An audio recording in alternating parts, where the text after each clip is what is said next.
नमस्ते दोस्तों, आज हम बात करेंगे एक ऐसे अधिकार के बारे में जो आपके सवालों के जवाब दिलाने में मदद कर सकता है।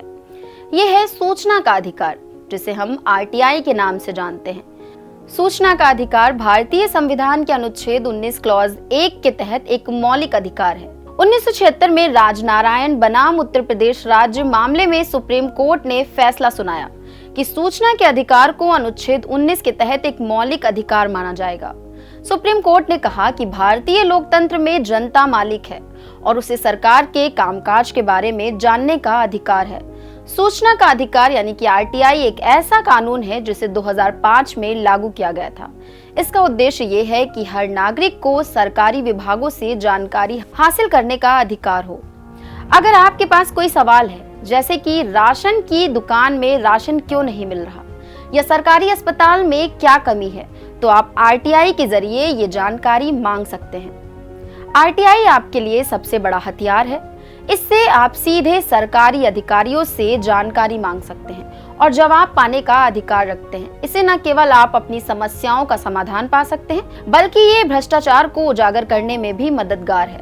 आरटीआई के लिए आवेदन करने की प्रक्रिया की बात करें तो 2 तरीकों से इसका आवेदन किया जा सकता है। पहला है ऑफलाइन और ऑनलाइन आवेदन। आप आरटीआई के लिए ऑफलाइन या ऑनलाइन दोनों तरीके से आवेदन कर सकते हैं। अगर आप ऑनलाइन आवेदन करना चाहते हैं तो आपको वेबसाइट www.rtionline.government.in पर जाना होगा। दूसरा तरीका है, आवेदन करते समय आपको अपना नाम, पता, ईमेल आईडी, मोबाइल नंबर और जानकारी मांगने वाला सवाल लिखना होगा। ध्यान रहे, आप अपना आवेदन हिंदी, अंग्रेजी या अपनी स्थानीय भाषा में कर सकते हैं। आरटीआई के तहत संबंधित विभाग को आपके सवाल का जवाब 30 दिन के भीतर देना होता है। अगर आपका सवाल किसी व्यक्ति के जीवन या स्वतंत्रता से जुड़ा है तो आपको 48 घंटे के भीतर जवाब दिया जाएगा। पहले आरटीआई आवेदन संबंधित विभाग के नोडल अधिकारी के पास जाता था, जिससे प्रक्रिया में समय लगता था, लेकिन अब आप सीधे जन सूचना अधिकारी से संपर्क कर सकते हैं। इससे आवेदन का निस्तारण जल्दी होगा और आपको सूचना प्राप्त करने में कम समय लगेगा। आरटीआई के आवेदन करने के दौरान आपको कई बातों का ध्यान रखने की आवश्यकता है। जैसे जब आप आरटीआई के जरिए जानकारी मांगे तो सुनिश्चित करें कि आपके सवाल स्पष्ट और सटीक हो। इससे अधिकारियों को जवाब देने में आसानी होगी। अगर आपके पास कोई दस्तावेज है जो आपके सवाल का समर्थन करता है तो उसे आवेदन के साथ संलग्न करें। अगर कोई जनसूचना अधिकारी आपको जानकारी देने से मना करता है तो उसे इसका सही कारण बताना होगा। अगर वो ऐसा नहीं करता तो उस पर जुर्माना भी हो सकता है।